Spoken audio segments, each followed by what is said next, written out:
pé, em nome do Senhor Jesus. Glória a Deus.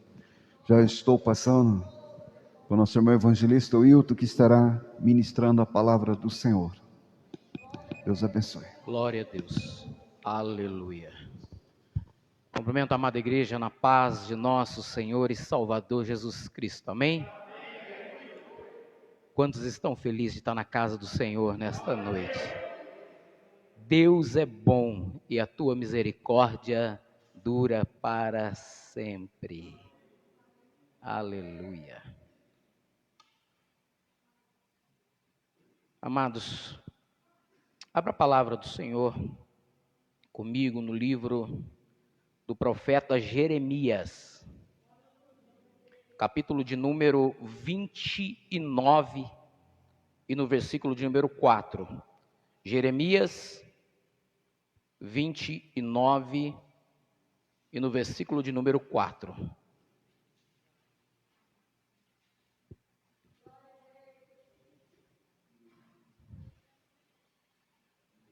Cumprimento a todo o povo que está nos assistindo aí pelas redes sociais. Deus abençoe a tua vida. E Deus tem uma palavra para os nossos corações nesta noite, amém? Vamos orar antes de ler a palavra? Soberano Deus e eterno Pai, Deus, obrigado, Senhor, porque até aqui o Senhor tem nos ajudado, tem nos sustentado. Deus, agora nós vamos, Senhor, apregoar, Senhor, a Tua palavra. E quando a Tua palavra ela é aberta, ela nos unifica, Senhor. Ela serve tanto para mim, como para cada um de nós que estamos aqui, e para cada um daqueles que estão ouvindo pelas redes sociais. Deus, que nesta noite, Senhor, nós, de maneira alguma, venhamos a sair desta Tua casa, Senhor, e da Tua presença, Senhor, ó Pai querido, nesta casa, nesta noite, da mesma maneira que entramos, mas que nós venhamos sair totalmente modificados e transformados, Senhor, porque a Tua palavra é ela que nos muda, é ela que nos modifica, é ela que nos transforma, é ela que nos levanta, é ela que nos sustenta, Senhor. Então vamos, Senhor, mais uma vez, me ajuda, Senhor, a pregar aquilo que o Senhor quer, que a Tua igreja e o Teu povo ouça nesta noite. Eu te agradeço por tudo que o Senhor tem feito em minha vida, em nome de Jesus, amém. Amém, irmãos? Nós vamos ler um texto um pouquinho longo aqui, e depois eu vou explicar e aplicar aquilo que Deus tem colocado no meu coração. Jeremias 29, 4, amém? A palavra do Senhor nos diz assim: assim diz o Senhor dos exércitos, o Deus de Israel, e a todos o do cativeiro, os quais fiz transportar de Jerusalém para a Babilônia. Edificai casas e habitai-as, e plantai jardins, e comei do seu fruto. Tomai mulheres e gerai filhos e filhas, e tomai mulheres para os vossos filhos, e dai as vossas filhas a maridos, para que tenhais filhos e filhas, e multiplicai-vos ali, e não vos diminuais, e procurai a paz da cidade, para onde vos fiz transportar em cativeiro, e orai por ela ao Senhor, porque na sua paz vos tereis paz. Porque assim diz o Senhor dos exércitos, o Deus de Israel: não vos enganem aos vossos profetas que estão no meio de vós, e nem os vossos adivinhas, e nem deis ouvido aos vossos sonhos que sonhais, porque eles vos profetizam falsamente em meu nome.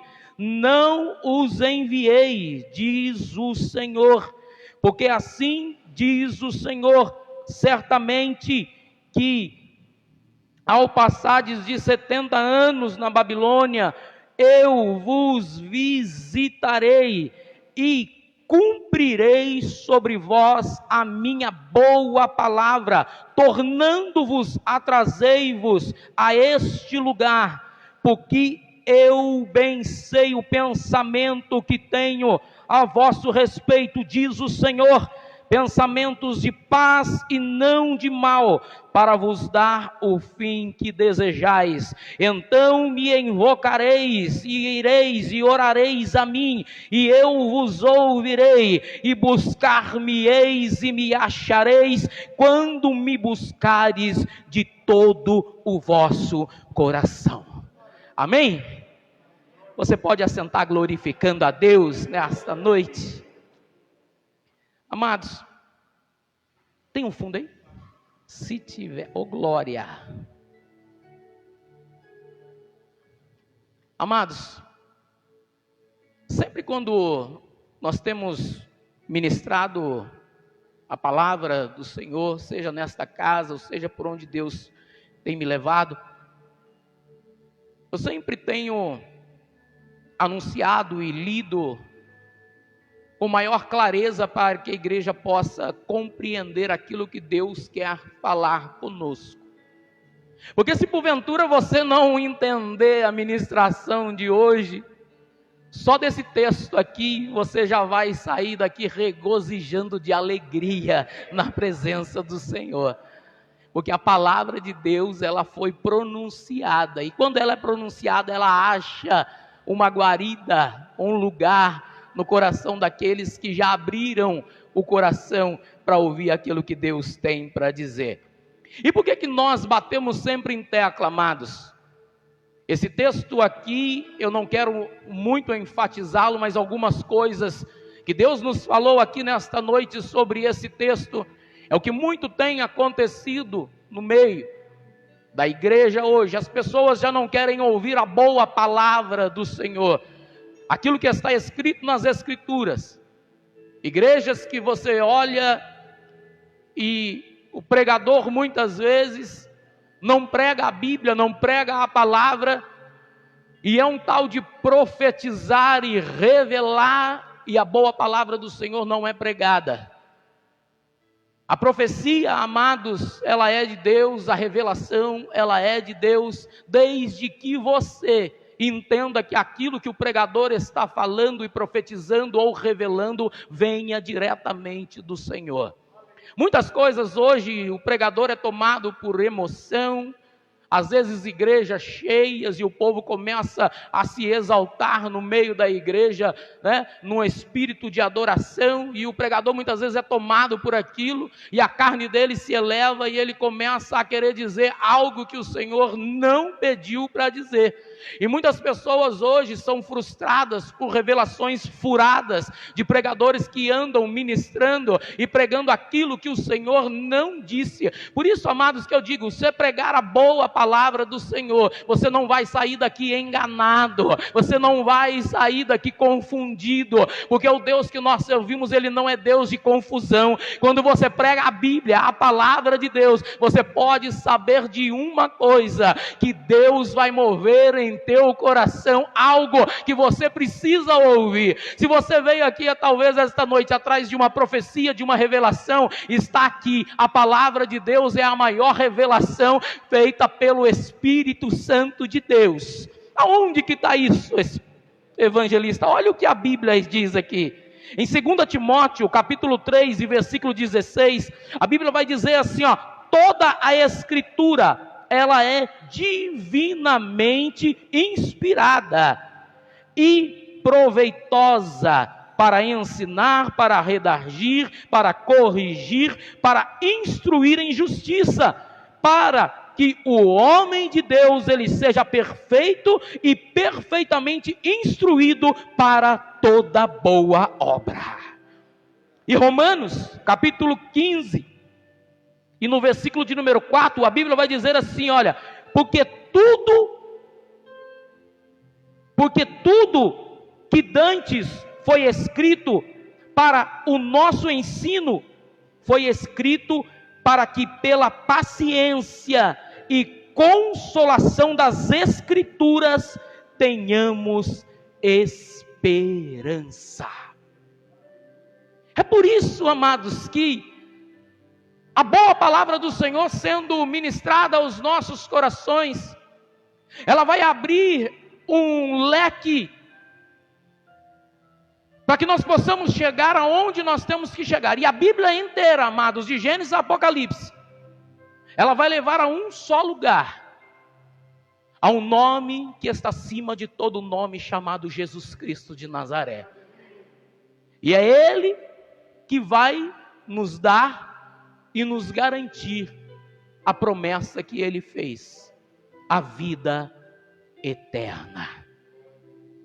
Essa mensagem a qual o Senhor colocou no meu coração nesta noite, ela fala sobre um cativeiro, ela fala sobre um povo que foi levado cativo, ela fala sobre um Deus que prometeu que eles voltariam de lá, que Deus visitaria. E o tempo em que Jeremias estava vivendo aqui foi um tempo difícil, um tempo de crise, um tempo de problemas e um tempo de dificuldade. E quando o Senhor começou a ministrar estas palavras no meu coração, eu comecei a perguntar ao Senhor: Senhor, o porquê que o Senhor trouxe essa mensagem ao meu coração? E Deus disse: o meu povo, e aqueles que estão caminhando na minha presença, e aqueles que ainda não me conhecem na minha essência e na minha verdade, têm perguntado e questionado, dizendo: aonde está Deus? E duas perguntas Deus colocou no meu coração, a qual o povo tem perguntado: aonde está Deus? E a outra é: será que Deus está trabalhando? Porque, amados, em meio à crise, em meio à dificuldade em que nós estamos vivendo, uma coisa você tem que ter absoluta certeza: Deus, Ele não juntou a mala dele e foi embora, não. Como muitas coisas têm acontecido no mundo hoje. Eu já disse isso uma vez: o casal, quando ele discute, briga e não dá certo, um dos dois junta a mala e vai embora. Quando não tem um bom Espírito de Deus sobre eles, para perdoar, para corrigir, para consertar e seguir em frente, vão embora. E isso acontece justamente por causa da crise, por causa do problema e por causa da dificuldade. Mas quando nós olhamos para a Bíblia Sagrada e para a palavra do Senhor, nós temos a garantia de que o nosso Deus, o Deus a qual nós servimos, Ele continua no mesmo lugar. E as pessoas andam perguntando: aonde está Deus? No mesmo lugar. No mesmo lugar aonde Ele sempre esteve, Ele nunca saiu de lá. Aonde é esse lugar, evangelista? Um dia, João foi lançado na ilha de Patmos. Você já ouviu essa história, você conhece essa história, por causa de pregar e pronunciar a verdade. E ali João recebe uma promessa de 60 anos atrás, a qual Jesus aparece a ele, quando disse a Pedro há 60 anos atrás, dizendo: olha, Pedro, o que importa se eu quero que esse fique até que eu volte no meu reino? E Jesus cumpriu esta promessa depois, quando João foi lançado na ilha de Patmos, apareceu para ele, não como ele estava, mas apareceu no reino. E ali João começa a escrever as cartas às 7 igrejas da Ásia. E no capítulo 4 ele diz que ele viu uma porta aberta no céu, e Deus diz: vem, João, que mostrar-te-ei as coisas que depois dessa hão de acontecer. E ele olha e diz que viu um trono e um assentado sobre o trono. Desde quando João viu esta porta aberta, desde quando João viu o trono e um assentado sobre o trono, ele continua assentado sobre o trono e ele continua no mesmo lugar. E as pessoas começam a perguntar: aonde está, amados? Ele continua no mesmo lugar. Ele não saiu daquele lugar. E ele continua trabalhando, sim. Ele nunca parou de trabalhar, irmão. O problema é que nós temos que entender como Deus trabalha. E é difícil entender como Deus trabalha, Você quer ter uma noção de que Deus continua trabalhando? Vai para a Bíblia, para a palavra. A Bíblia diz lá em João, capítulo de número 5, no versículo de número 16, que eles queriam prender a Jesus. Sabe por causa do quê? Porque Jesus fazia os seus sinais, prodígios e maravilhas no dia do sábado. Aí Jesus olhou para eles e diz: olha, peraí, o meu pai trabalha até hoje e eu também trabalho. Então você vê que Deus, o nosso Deus, Ele nunca deixou de trabalhar, e Ele nunca vai deixar de trabalhar. E se Ele trabalha, e Jesus disse: eu também trabalho, da mesma maneira, Deus, Ele trabalha lá em cima, e nós trabalhamos aqui embaixo. Deus, Ele vai orientando a cada um da sua maneira, do seu jeito, uns para louvar, um para pregar, um para profetizar, um para ganhar alma, e todos vão trabalhando, e Deus continua trabalhando. Ele nunca parou de trabalhar. E Ele trabalha para quem, evangelista? Ele trabalha, amados, vai para a Bíblia, Isaías 64, capítulo 4, os olhos não viu, os ouvidos não ouviu, e nem subiu ao coração do homem, um Deus que trabalha em favor daqueles que nele esperam.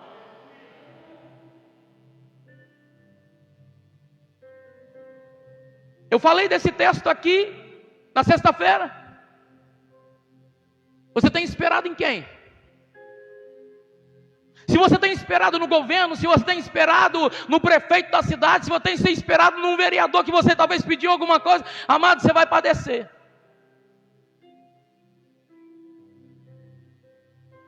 Você tem que esperar no Senhor, porque Ele trabalha em favor daqueles que nele esperam. É Bíblia, eu estou pregando palavra para você parar de mendigar.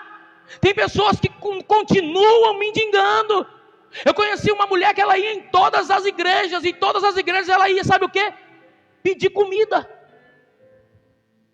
Se a palavra do Senhor, amado, nos diz, Davi dizendo: olha, eu já fui moço, eu já sou velho, mas eu nunca vi, e nem vou ver, e ninguém aqui vai passar a descendência mendigar o pão. As pessoas não acreditam nisso aqui. As pessoas não acreditam na palavra, e quando você não acredita na palavra, você não acredita em Jesus. Se você esperar no Senhor, entregar na mão dele, amado, não tem como Deus não trabalhar ao teu favor, porque é Bíblia, está escrito aqui. Deus, Ele trabalha em favor daqueles que nele esperam. Só que o problema é que as pessoas não têm paciência de esperar em Deus. As pessoas querem dar o seu jeitinho, as pessoas acham que pode ajudar a Deus a resolver e a solucionar problema. Amados, entrega os teus caminhos ao Senhor, confia nele e tudo Ele fará.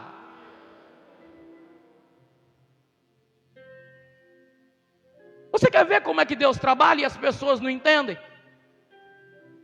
Vamos para a Bíblia. Marcos 16. A Bíblia vai dizer que Maria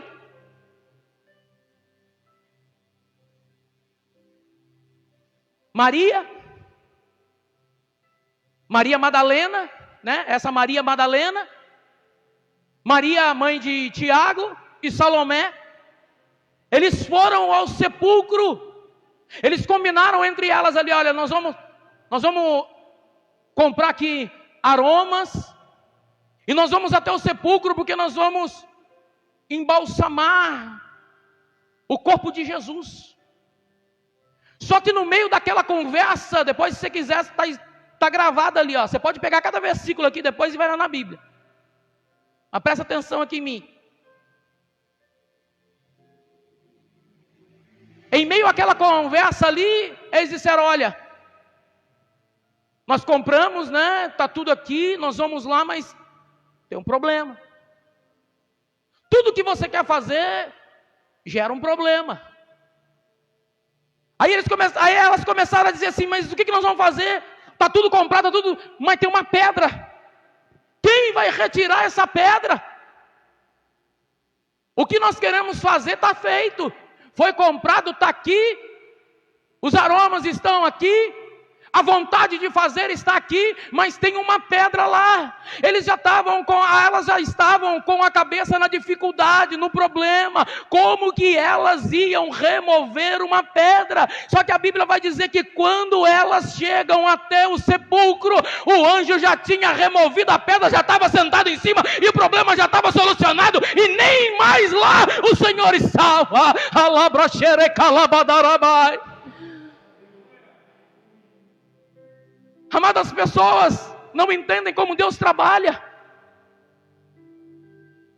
Quando você tem algo para resolver na tua vida,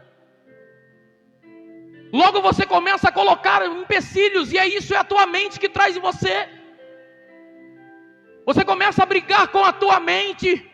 Como é que eu vou fazer quando eu chegar lá? Quando eu fazer, amados, começa a trocar aquilo que está dentro da tua mente. De vez do problema, você diz: Senhor, eu estou indo. O Senhor vai na minha frente, vai quebrando os grilhões, vai quebrando as correntes, vai despedaçando todo o jugo de Satanás, vai colocando por terra todo o empecilho, porque quando eu chegar lá, o Senhor já está lá, o Senhor já está lá, o Senhor já resolveu, o Senhor já mudou, o Senhor já transformou.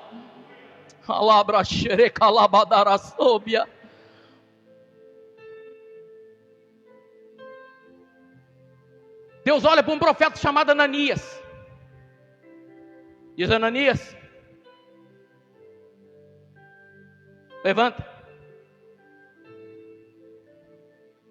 e vai até a casa de Judas, na rua direita, porque eu quero que você vá lá e ore por um homem que está lá. E Ananias olha bem e diz: mas como é que é o nome desse homem? Ele falou assim: Saulo.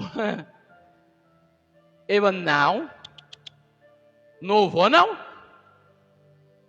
Esse homem aí, eu tenho ouvido falar desse homem. Esse homem aí é matador de crente. O que o Senhor está fazendo comigo? Será que o Senhor está querendo me colocar numa enrascada? Está mandando eu ir lá orar para um matador de crente? Ei, Ananias, eu estou dizendo para você ir lá. Eu já fui, eu já trabalhei, eu já derrubei ele, eu já mudei. Ele já está mais crente que você. Eu quero que você vá lá, põe a mão sobre ele e diz que ele é um vaso escolhido. Enquanto nós estamos colocando empecilho, Deus já foi lá na frente e já trabalhou, irmão. Enquanto a mente nossa está brigando conosco por algo que está lá na frente, que ainda nem aconteceu, Deus já foi lá, já mudou a história.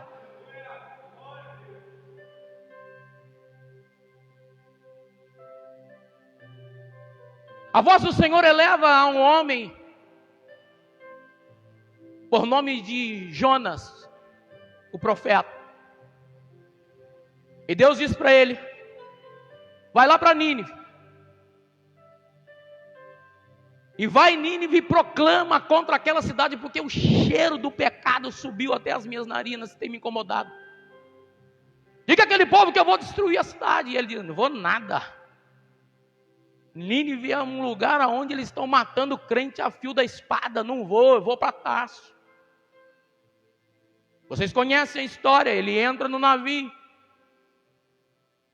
começa aquela tempestade, eles começam a lançar fora, começam a perder coisa, até que ele chega e fala: o problema está comigo, é só me pegar, me lança no mar, que o problema vai ser resolvido. Lançaram Jonas no mar. A Bíblia vai dizer que Deus dá ordem a um grande peixe que vai lá e engole aquele homem. Agora aquele homem está dentro do ventre, do estômago lá daquele grande peixe. Peixe já fede por fora, imagina por dentro. Aquele homem naquela situação difícil. Jonas capítulo 2, versículo 1, a Bíblia vai dizer que Jonas orou ao Senhor. Esse homem, ele estava tão desesperado, que ele começa a orar ao Senhor. E uma das coisas que, quando eu olho para a Bíblia Sagrada e vejo quão tão interessante é que esse homem, ele perdeu até a noção de onde ele estava. Em meio à oração dele, ele diz: Senhor, se o Senhor me livrar, se o Senhor me tira dessa, quando eu sair daqui, eu virarei para o seu santo templo e orarei, porque isso vinha dos judeus, vinha da oração de Salomão. Lembra de Daniel? A janela aberta, orando a Jerusalém. Ele perdeu a noção de onde ele estava, ele nem sabia onde era o norte, sul, leste, oeste. Ele dizia: mas se o Senhor, ele estava orando, mas ele não sabia onde estava o lado, ele não sabia a questão, aonde ele estava ali dentro. Era um sacode daqui, sacode dali, e ele ora, versículo 2, 3, 4, 5, 6, 7, 8, 9, e Deus calado não responde. E no versículo 10, a Bíblia vai dizer que Deus vai lá no ouvido da baleia e diz: olha, pega esse camarada e gospe ele lá na praia.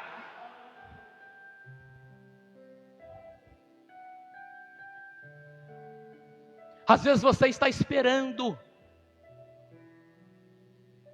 Deus falar contigo, e Deus está usando alguém para fazer em teu favor, para cumprir a promessa que um dia Ele fez a você. Amado, nem tudo Deus vai responder, nem tudo Deus vai falar. Deus muitas vezes vai usar alguém para bater na porta da tua casa, entregar aquilo que você necessita. Eu não sei que propósito ou de que maneira que você entrou aqui nessa noite, mas de uma coisa eu tenho certeza: enquanto você está aqui, Deus está trabalhando em teu favor.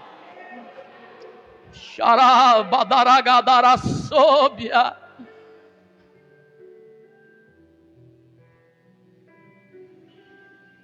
Deus cria um problema.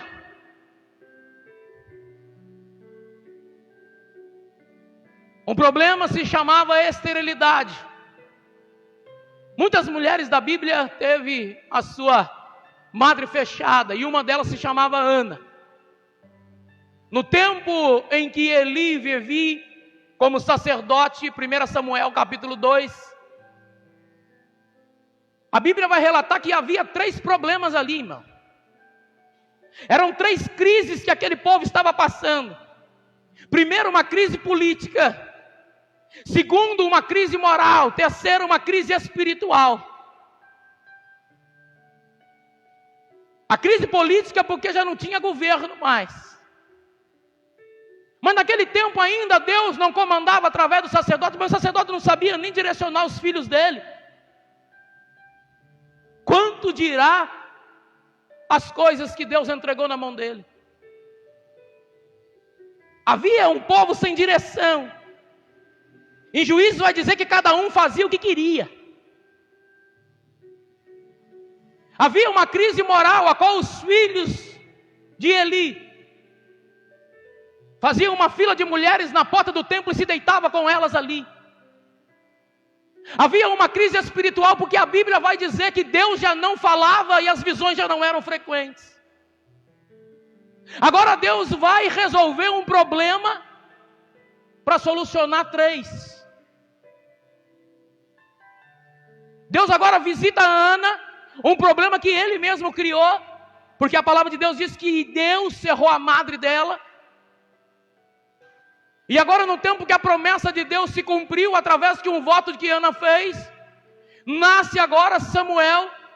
E Samuel não se torna apenas um sacerdote, mas um profeta, um sacerdote e um juiz, para fazer com que as 3 crises daquela época fossem solucionadas por um só homem. E você está achando que Deus não trabalha em meio à crise, que Deus não trabalha em meio à dificuldade? Ei, irmão!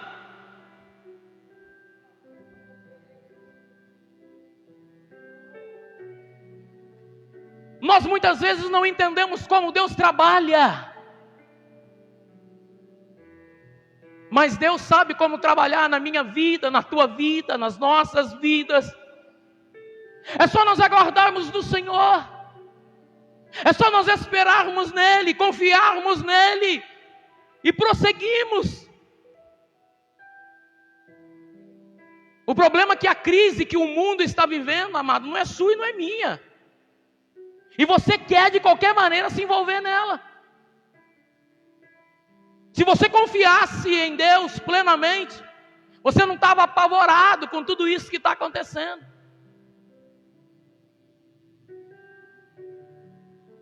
As pessoas estão apavoradas por aquilo que está acontecendo, mas aquilo não é problema nosso, irmão. O que está acontecendo no mundo lá não é problema nosso. A única coisa que nós temos que fazer é aproveitar, amado, a oportunidade, porque enquanto o mundo está em crise, nós temos a solução para eles, não para o mundo, porque se alguém está achando que as coisas vão melhorar, irmão, não vai melhorar, isso é bíblico, nós estamos chegando no final dos tempos.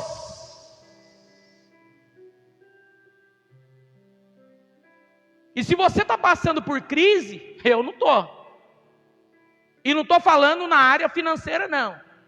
Porque só entra em crise, amado, quem não confia no Senhor. Aí ele está em crise. Aí sim você está em grande crise. A crise espiritual te pegou.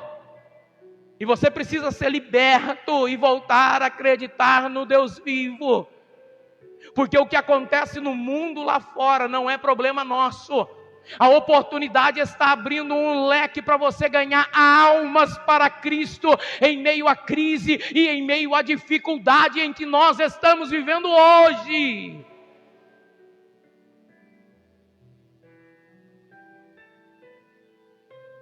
A Bíblia vai dizer que a primeira leva do livro de Jeremias, em que nós lemos aqui, vão 10 mil para a Babilônia.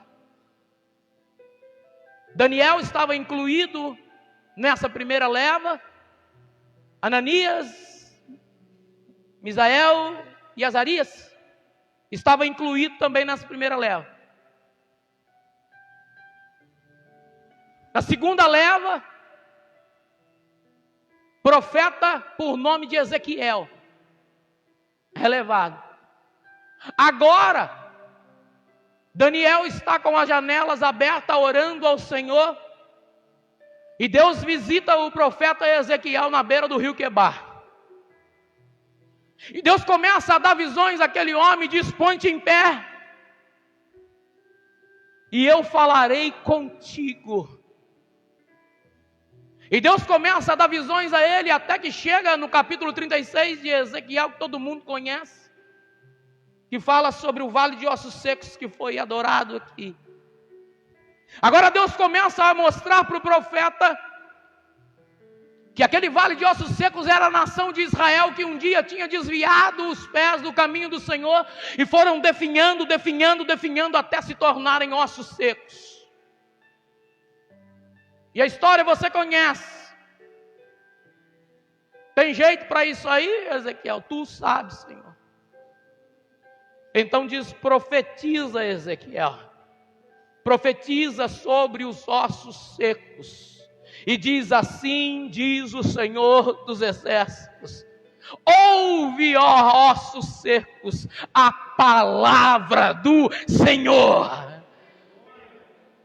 Olha como a Bíblia é linda. A palavra do Senhor.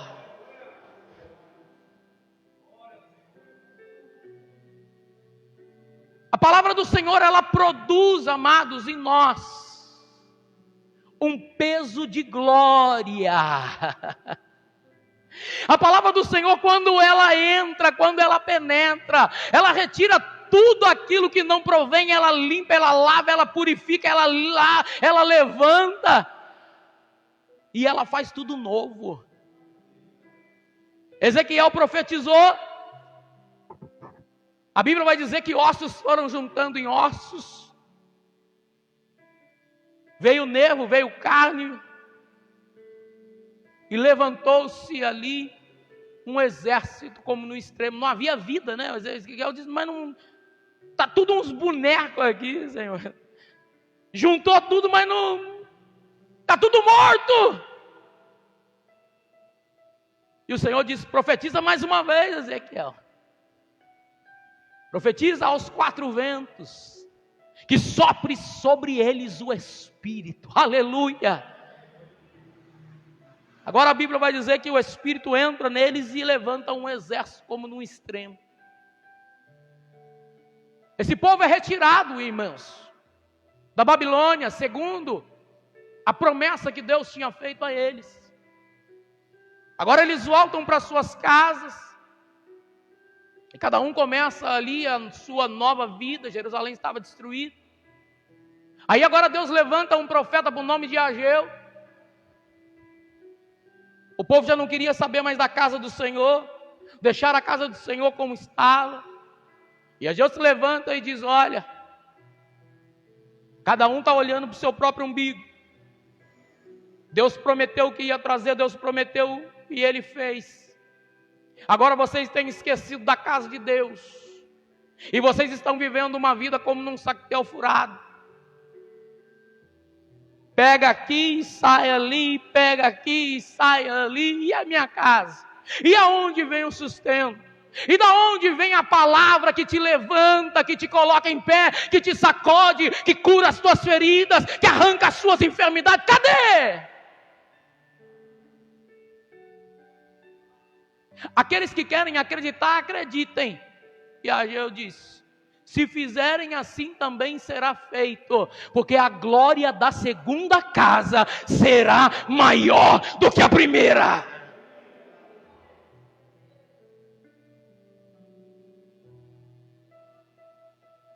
Sabe, queridos,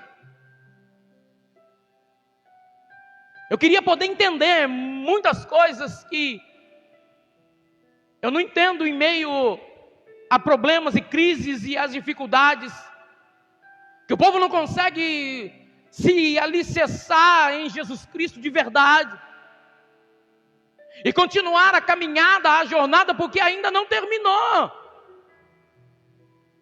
Só que em tudo isso que Deus falou comigo, eu pude entender uma coisa, pastor. Eu pude entender uma coisa, missionário, em tudo isso que Deus nos falou aqui nesta noite. Essa crise veio e Deus trabalhou, irmão, no meio, e tem trabalhado. E como Ele tem trabalhado? Ele sacudiu um povo que os alicerces não estavam aqui, mas estavam no mundo lá fora. E para onde eles voltaram? Para o mundo lá fora.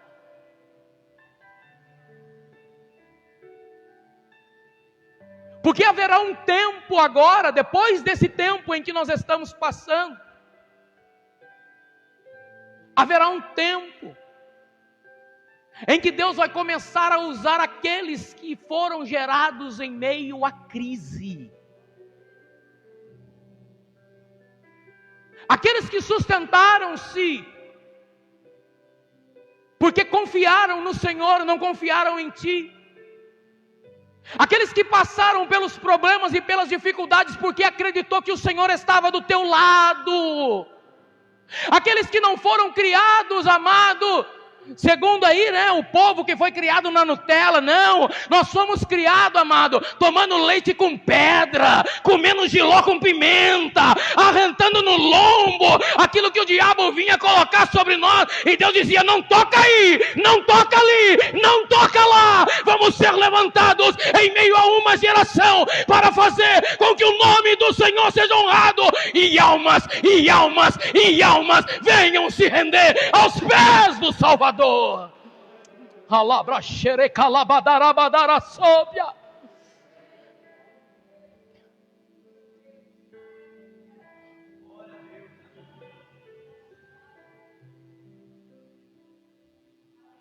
Em tempos de crise e em tempos difíceis, Deus continua trabalhando.